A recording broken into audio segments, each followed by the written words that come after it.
Minhas irmãs, meus irmãos, muito boa noite. Que a paz de Jesus esteja conosco. Vamos nesse instante levar os nossos pensamentos, pedindo a Ramatiz, mentor da nossa instituição, que através dos seus emissários, dos seus trabalhadores, em nome de Jesus, que nos assistam, que nos inspirem, que nos intuam, que nos ajudem nas nossas dificuldades e que, se possível, cure as nossas dores.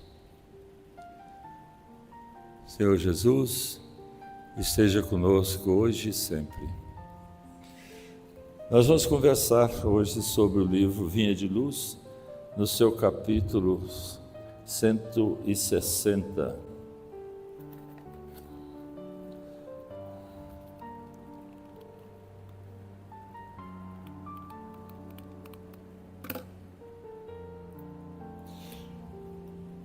Paulo, numa carta aos Efésios, capítulo 5, versículo 8, ele diz: andai como filhos da luz.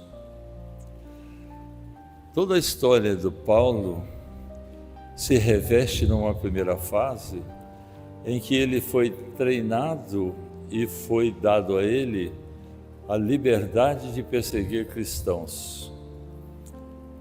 Até que na estrada de Damasco, quando ia perseguir Ananias, ele vê Jesus, conversa com Jesus, olha nos olhos de Jesus e aquele magnetismo intenso, amoroso, fraterno, amigo, faz com que ele se recorde da sua programação reencarnatória. Na sua programação não estava perseguir cristãos. Na sua programação ele tinha combinado que ele seria um pregador do cristianismo. E ele realmente foi esse pregador, porque ele conversa perguntando a Jesus: Senhor, o que queres que eu faça? E ele se preparou e por 20 anos ele andou 30.000 quilômetros de barco, jumento, a pé. E ele então se conscientizou de que naquele momento ele se transformou num representante de Jesus. E o símbolo de Deus para nós é a energia, é a luz. Nós, como princípio espiritual, fomos criados a partir do fluido inteligente universal e não do fluido cósmico que criou a matéria. Nós partimos, portanto, da própria divindade, trazemos em nós a essência de Deus.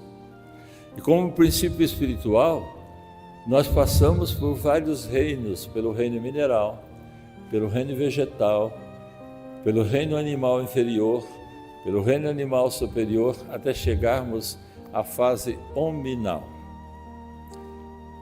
Na medida em que fomos progredindo moralmente, nós começamos a nos aproximar de Jesus, a ponto de ele, há 2000 anos atrás, ter afirmado que nós éramos a luz do mundo e que essa luz não devia ser colocada debaixo do alqueire, debaixo da mesa, mas ela devia ser colocada em cima da mesa para clarear todo o ambiente, significando simbolicamente que nós devíamos, em nome dele e por ele, ajudarmos aqueles que sofrem, aqueles que choram suas dores e não tem para quem pedir socorro, aqueles que acham que não dão conta mais de resolver os seus problemas e às vezes até se desesperando o que não resolve.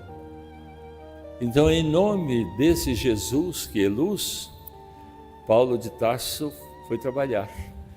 E nós, a partir desta compreensão e desse contato com Jesus, nós começamos a perceber que nós também devemos e podemos trabalhar nessa sua seara, lembrando que nós também estamos destinados à luminosidade. Na Bíblia, na formação do mundo, em Gênesis 2:7, tem aquela lenda de que Deus criou uma estátua de barro e de repente assoprou-lhe nas ventas ou nas narinas e transformou essa estátua de barro em ser vivente. Isso é simbólico, porque na verdade nós, como princípio espiritual, nós estamos aqui há mais ou menos 250 milhões de anos para podermos chegar a essa fase atual. No mundo em que nós, hoje a ciência fala, que foi formado há 4 bilhões e meio de anos, formado sobre a supervisão de Jesus. Então esse espírito crístico, muito antes da gente já existir, ele já existia. E muito antes da gente procurar por ele, ele já nos procurava. Como filhos de Deus, em nome do amor de Deus, porque ele diz que Deus é amor por excelência. Então, como nós fomos criados? Allan Kardec perguntou para o Espírito de Verdade. Ele disse: vocês foram criados simples e ignorantes. Isto é, sem saber, mas fez uma reticência, porém perfectíveis. Então nós estamos desde então, quando nós saímos daquela fase de animal superior para a fase hominal, que começamos a andar sobre 2 pernas, começamos a morar nas cavernas, começamos a exercer a promiscuidade como lei natural, começamos a desenvolver o GPS, porque a gente precisava sair da caverna, deixar a família, caçar e voltar para casa. Então, enquanto o homem desenvolveu o GPS, a mulher desenvolveu a amorosidade familiar. Por isso que o amor de mãe, a exemplo do amor de Maria, é um amor extraordinário. A gente precisava pensar um pouco qual seria a dor de Maria naquele momento em que ela, junto com João, observavam Jesus crucificado, Jesus sendo ferido com lanças, o corpo de Jesus sendo maltratado, e ela ali, sabendo quem era ele, Jesus. Qual seria a dor dessa mãe? É a dor de toda mãe. Quando vê o seu filhinho doente, quando se desespera porque não encontra possibilidade de atendimento médico, de saúde, de bem-estar, de alimentação, de vestimenta. Essa dor de mãe é inenarrável. Desde esse momento, então, em que nós somos criados como princípio espiritual, nós somos progredindo até chegarmos à fase hominal, onde passamos a ter como característica o pensamento contínuo, diferente dos animais, que ainda têm pensamento fragmentar. Eles têm pensamento, mas eles não conseguem ainda fazer um pensamento continuado, lógico, uma formação de frases. Eu fico pensando muito, porque lá no bairro que eu moro, no Jaó, tem cachorro que não acaba mais. E tem uns cachorros que um late e o outro responde. E o outro responde. E eu queria inventar um processo de poder transcrever o que é que eles estão falando, o que é que eles estão dizendo. Porque tem hora que dá vontade de rezar um Pai Nosso para eles, porque eles latem de madrugada e não para de latir. Tem um do vizinho lá que eu acho que ele vai falar, porque ele late de uma certa maneira que falta só ele formar as palavras. O princípio espiritual em evolução. Nos livros de André Luiz, principalmente no livro Nosso Lar, a gente percebe, e quem assistiu o filme viu isso, a presença de cães, a presença de pássaros, os pássaros absorvendo energias negativas, os cães fazendo vigilância. Então são animais em progresso espiritual. O Livro dos Espíritos, na sua segunda parte, traz um capítulo sobre progresso espiritual. Então nós somos perfectíveis, mas aí tem condições. Não é assim, porque morreu, virou anjo. Tem isso não.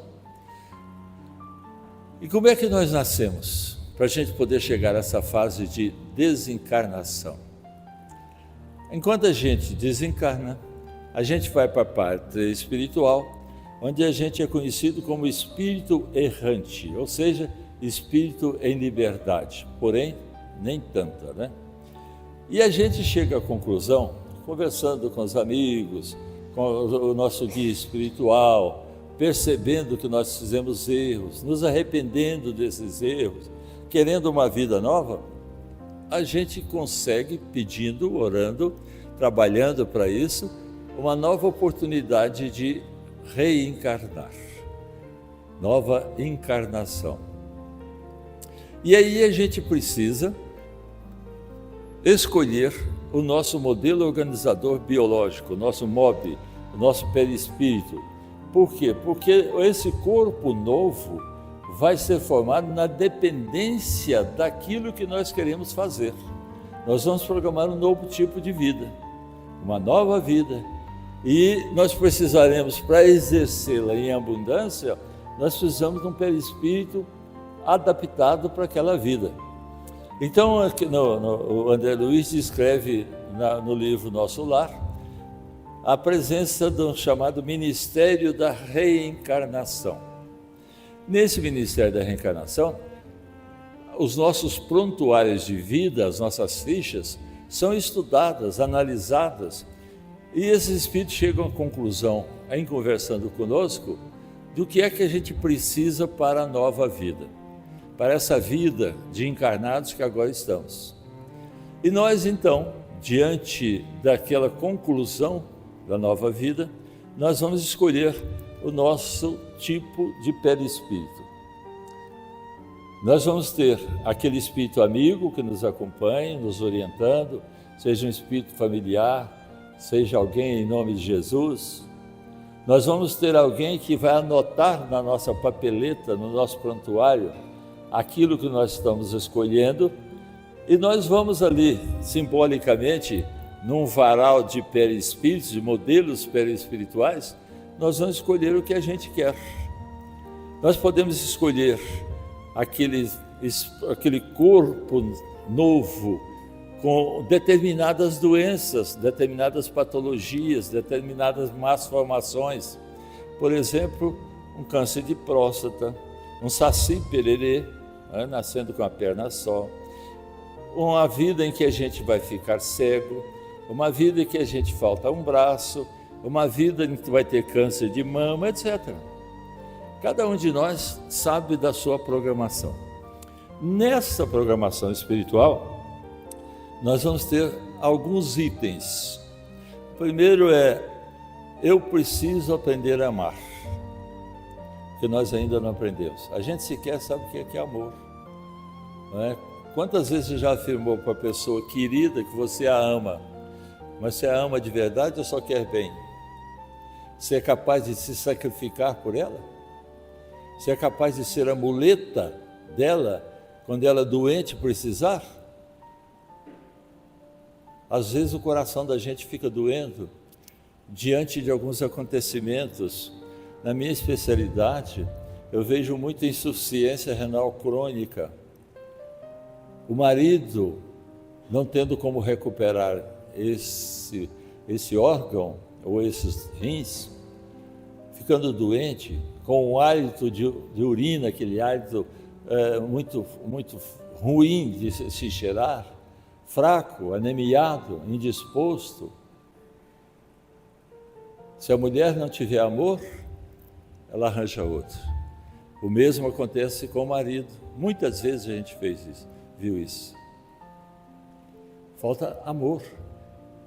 Porque a maioria dos casamentos na face da Terra são casamentos provacionais. Allan Kardec fala que cerca de 90% dos casamentos são provacionais. E o casamento de alma gêmea, aquela invenção do Emmanuel, a gente não vê. A gente vê casamento de almas que gemem juntas, mas de almas gêmeas a gente não vê. E onde é que está esse amor? Ou só querer bem, ou só dizer, eu gosto de você. Diminuiu a intensidade, diminuiu o volume do querer bem.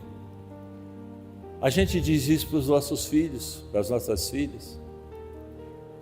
A gente fala disso para os outros, sobre os nossos entes queridos, mas a gente fala para o ente querido, a gente olha no olho, olho no olho, e diz, cada dia que passa eu gosto mais de você.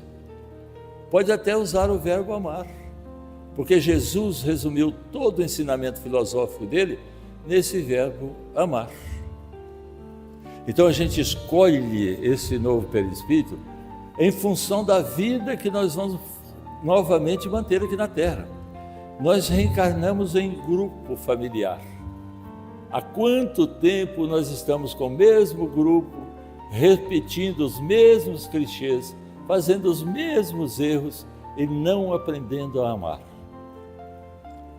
Aprendendo só querer bem, num grau mínimo. Cadê a compreensão? Cadê essa cumplicidade? Esse grupo familiar, todo mundo vai se autoanalisar, vai haver uma análise no grupo, cada um vai pegar a sua função, você pai, você mãe, você filho, você o caçula, você a caçula, e nós vamos viver em conjunto para melhor energização, sutilização em caminho àquilo que Jesus afirmou para nós: vós sois deuses. Esta sutilização energética, ela começa no grupo familiar, onde aquele que programou ser nosso pai, a nossa mãe, nos acolhe, nos ama, nos orienta, e aí a gente atinge aquela fase da puberdade, da juventude, repartimos o cabelinho e achamos que somos donos da verdade. Aquele pai que era o conselheiro sábio, de repente passa a ser um velho ultrapassado. Quem sabe tudo sou eu, meu pai não sabe mais nada. Vai chegar uma outra fase dessa mesma vida, em que essa criatura vai amadurecer, e de repente ele vai perceber que o pai é o companheiro ideal, na maioria das vezes, quando nesse grupo familiar existe diálogo, compreensão, amorosidade, entendimento, perdão. Perdão. Porque nas vidas passadas, possivelmente eu, como pai, devo ter errado muito em relação à minha esposa e em relação àqueles que agora são meus filhos. Nossa relação no passado, enquanto mundo de expiação e provas, não foi uma relação de amorosidade, mas uma relação de arestas a serem corrigidas, de pedra bruta para ser lapidada. E essa lapidação da pedra bruta compete a nós em conjunto, não fechando nunca a porta do diálogo. Então todo mundo escolheu seu perispírito, vamos para a Terra, vamos viver mais uma vez esse grupo familiar, vamos desencarnar de novo, vamos reencarnar, como disse o Kardec, tantas vezes quantas necessárias. Nós somos espíritos, nós não somos corpos. Esses corpos é uma dádiva, um presente que Deus nos dá para nos relacionarmos melhor aqui. Então nós somos espíritos responsáveis, somos a sede da saúde e da doença. E como é que isso funciona? Eu, como espírito, mando para o meu corpo, através do meu perispírito, as informações que eu quero que cheguem ao meu corpo. Se eu mando informações desequilibradas, desarmonizadas, eu vou desarmonizar todo o meu corpo. Essa energia vai chegar nessa fase final aqui na célula onde existe uma estrutura chamada mitocôndria, que é um condensador de energia. Ele armazena a energia que nós, como responsáveis, mandamos para o nosso corpo através do perispírito. Se for uma energia desarmonizada, vamos desarmonizar, vamos entrar num padrão vibratório negativo, numa frequência vibratória que pode ser a frequência da bactéria, do vírus, da Covid, H1N1. A frequência desarmonizada, ela vai trazer para nós dor. E a dor se comporta como uma mensagem, dizendo para nós, alguma coisa precisa ser corrigida. Corrigida onde? No espírito. Ele é o responsável. Para quê? A pergunta é, para que essa dor chegou? Qual a mensagem que ela me traz? Onde é que está a desarmonia? O que é que eu estou fazendo me desarmonizando? Então, se eu equilibro, se eu me equilibro, saúde. Se eu me desequilibro, doença. Nós vivemos em comunidade, como estamos aqui numa comunidade agora espírita.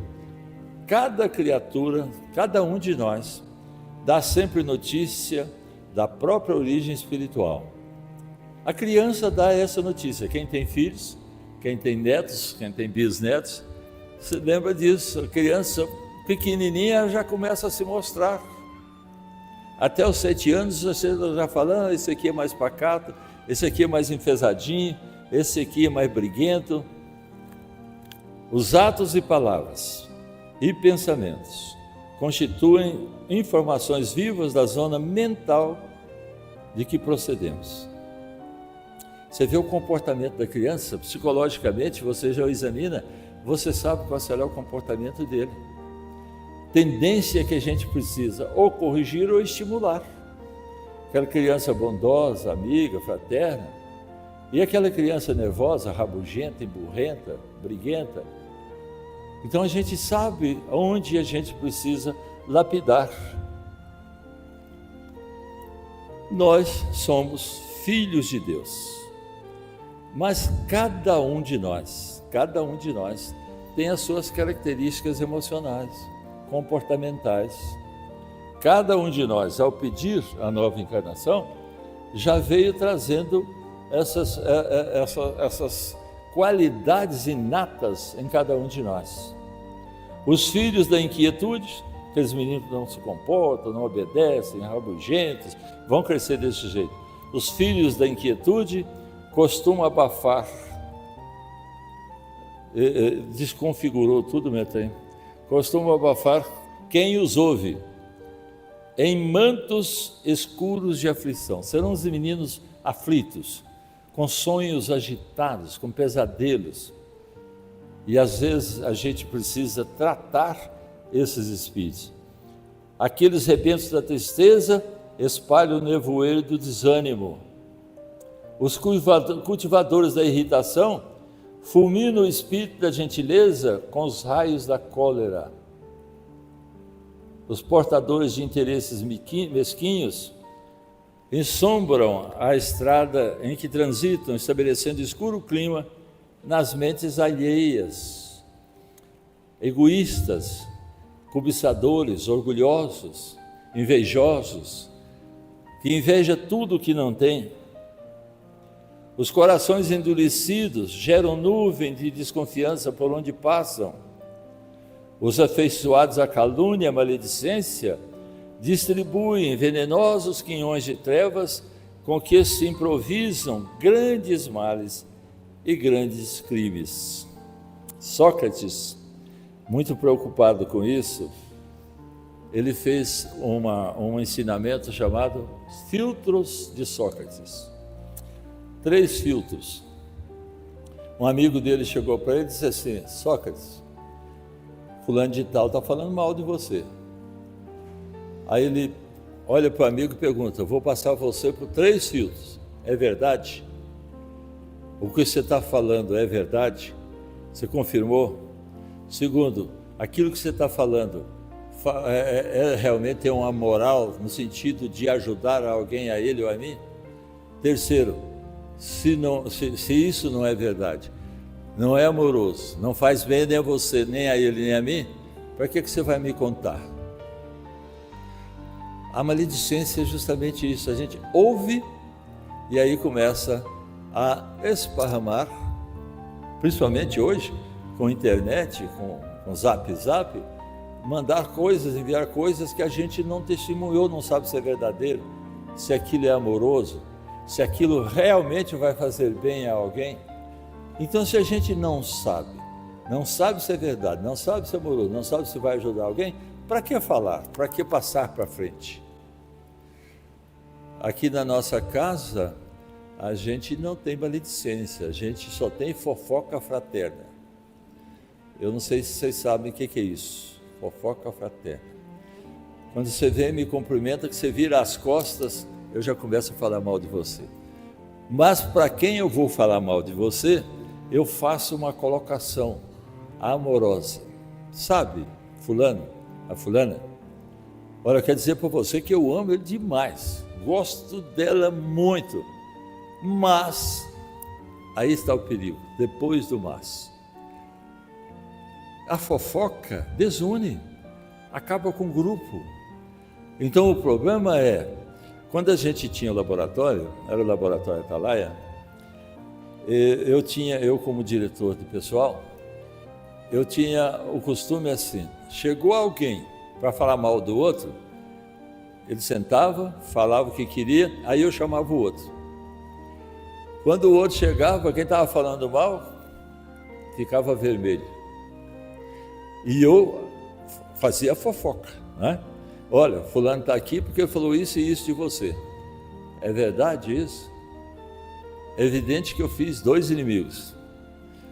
Mas eu ganhei, por quê? Porque ninguém ia fazer fofoca porque eu chamava o outro. Então, com o tempo, um falava assim, não adianta e falar para ele não, porque ele chama o outro, aí a gente vai ficar sem graça. Ou seja, nós não temos o outro, mas temos os espíritos que estão à nossa volta, que estão nos observando. Porque como filhos da luz, e em nome de Jesus, como dizia Paulo, nós temos que trabalhar na seara de Jesus, representando-o em todos os momentos, principalmente nos seus exemplos, na sua compaixão. Então, quem tem compaixão, não fala mal de ninguém. A luz, ela é constante, ela ilumina tudo, até o brejo, o charco, o lodo, sem distinção. E nós, como os filhos da luz, temos que representá-la. A velocidade da luz de 300 mil quilômetros por segundo é constante e usada para várias equações, até para a gente saber distância de planetas. Nós somos filhos da luz, filhos de Deus. E Deus, na afirmação de Jesus, é amor por excelência. Quem ama, não maltrata. Quem ama, não prejudica. Quem ama, não vinga. Quem ama, socorre. E Jesus é esse socorro para nós e através do qual nós podemos beneficiar muita gente.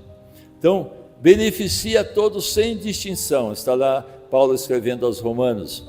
O apóstolo Paulo expõe o conceito de justiça por fé, afirmando que a justiça de Deus é oferecida a todos que creem em Jesus, sem distinção, judeus e gentios, sem distinção. Nós, graças a Deus, estamos acabando com esse problema de brigar por religião, porque muita gente pouco esclarecida diz que a religião dele é que salva, que a religião dele é que é a verdadeira, que Deus só gosta daquela religião. Deus não fez religião, Jesus não fez religião, Jesus fez um sistema filosófico. Então, ter religião, e toda religião é sagrada, sem ter religiosidade, ou seja, que essa religião me melhore e que eu passe a aplicá-la na minha vivência diária, não está servindo de nada. Se eu estou fazendo religião com preconceito, eu não vou ajudar você, porque a sua religião não é espírita. Aqui na casa nós temos outras religiões. Muita gente vem da igreja católica, vem da igreja protestante, e essas pessoas são acolhidas com a maior amorosidade, com a maior consideração, porque o nosso Deus é um só. Por que nós vamos brigar? Meu Deus é melhor que o seu? Qual que é o seu? Não formula exigências para dar.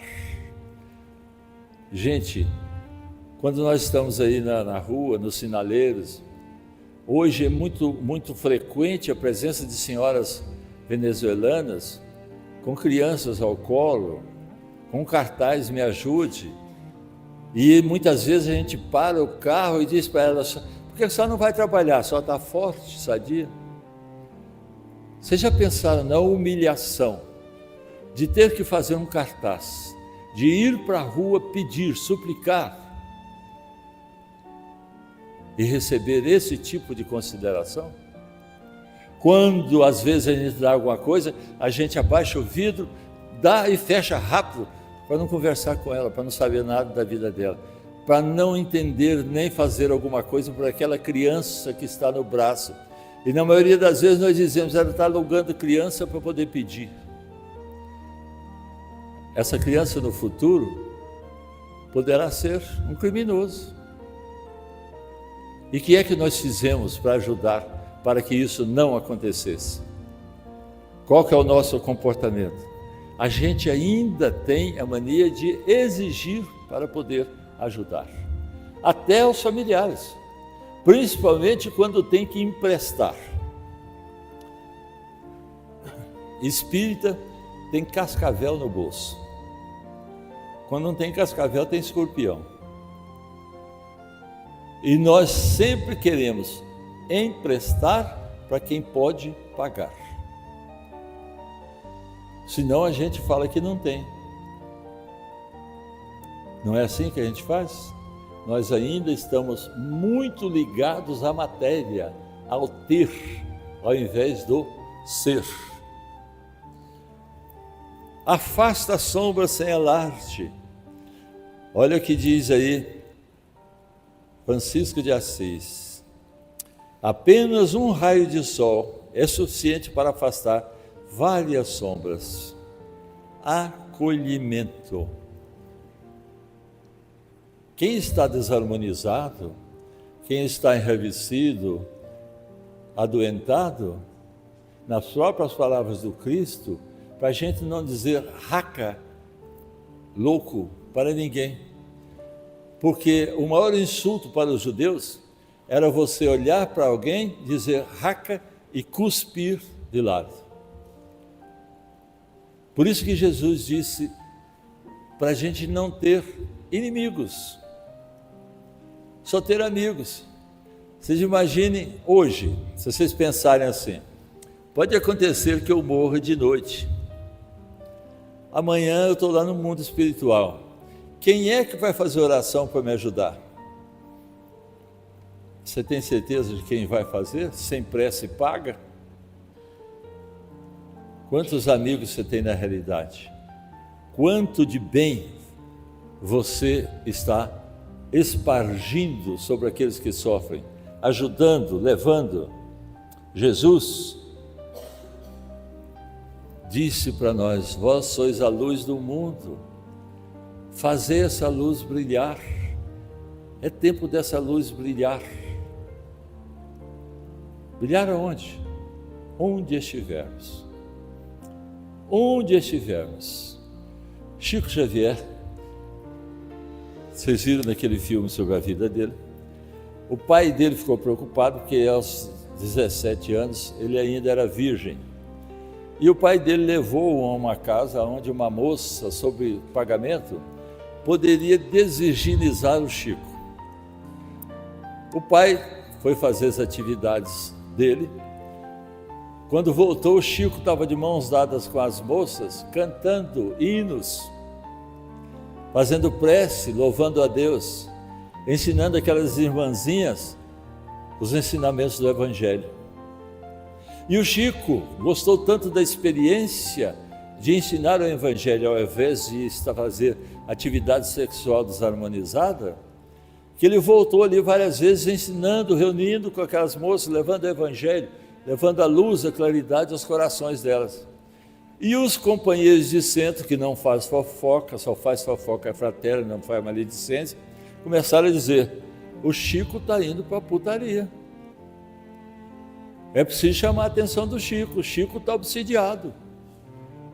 O Chico ficou sabendo, porque alguém contou para ele, e ele pergunta para o Emmanuel: Emmanuel, estão dizendo aí que eu estou indo para a putaria, eu vou e não está?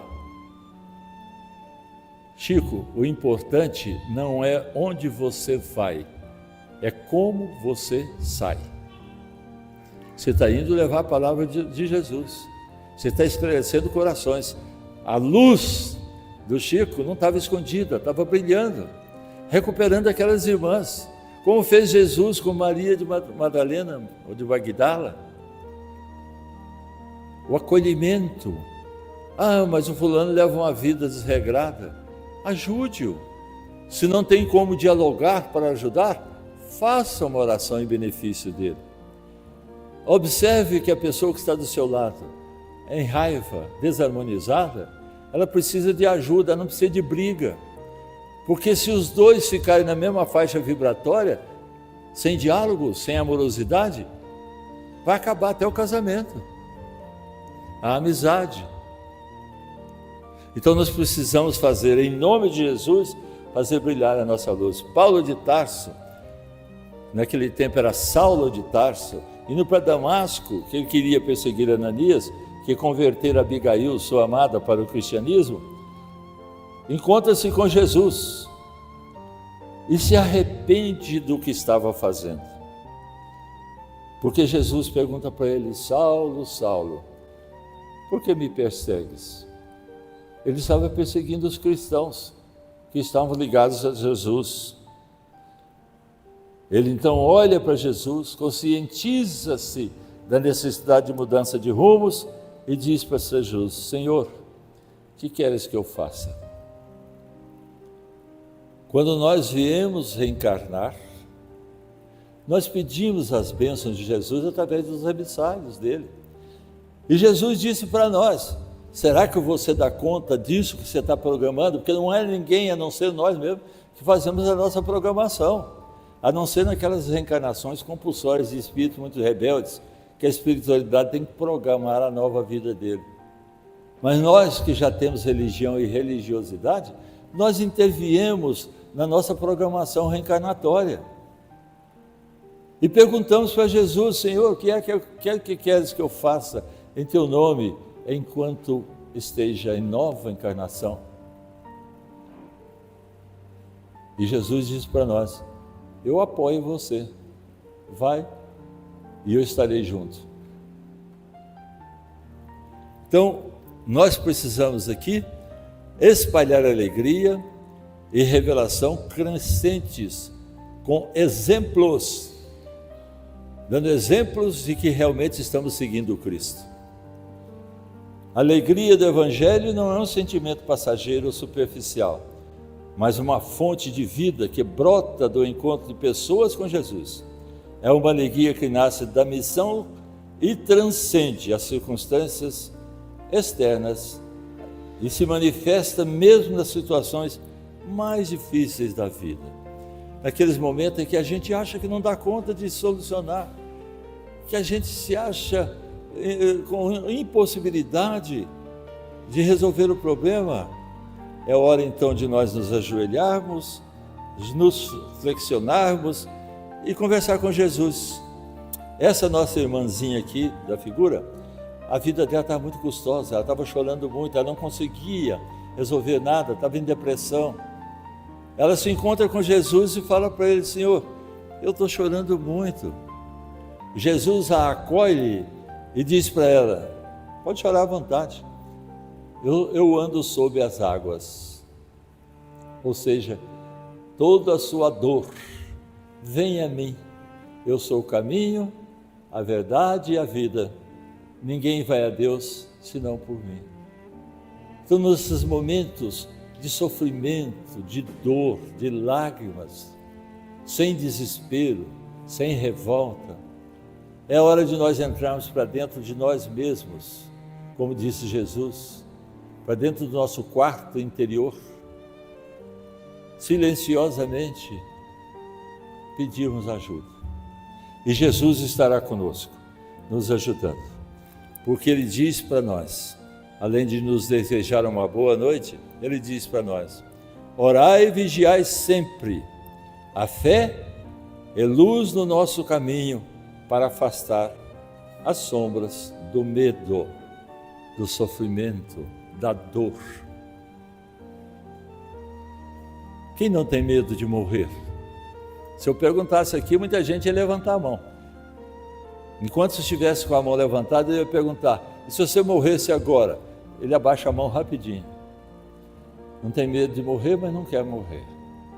Mas vamos morrer. Vamos passar para o lado de lá. Vamos nos encontrar como nós estamos do lado de cá. Vamos de novo pedir uma oportunidade e vamos reencarnar.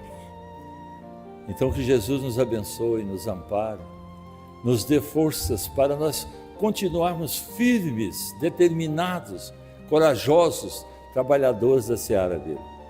E Ele estará conosco em todos os momentos. Vamos agora nos colocar numa posição bem confortável, elevando os nossos pensamentos de novo a Jesus, pedindo para Ele: Senhor, que eu receba através desses passos que vão ser ministrados, que eu receba a solução daquele problema que eu vim procurar, da minha dor, da minha ansiedade, da doença que está se manifestando em meu corpo, de problema familiar, de família doente, seja qual for o problema, converse com Jesus e tenha fé, Ele nos ajudará. Vamos então agradecer a Jesus pelas energias recebidas através dos médiuns passistas. Vamos agradecer a Jesus pela oportunidade de estarmos aqui e ao mesmo tempo vamos pedir também, através dessa espiritualidade da equipe de saúde de Ramatiz, que os nossos familiares sejam também socorridos, amparados, que eles possam receber também essas energias amorosas para pronta recuperação, abençoando as nossas casas, cada cômodo da nossa casa, abençoando aqueles dos quais ainda nós possamos ter lembranças, que estejam internados, adoentados, em casa, em hospitais, para que essa energia doada do nosso coração, do coração de cada um de nós, possa ser energia de cura para aqueles que estão nesse momento de sofrimento. Senhor Jesus, abençoa-nos hoje e sempre, que assim seja. Muito obrigado por vocês estarem aqui. Boa noite.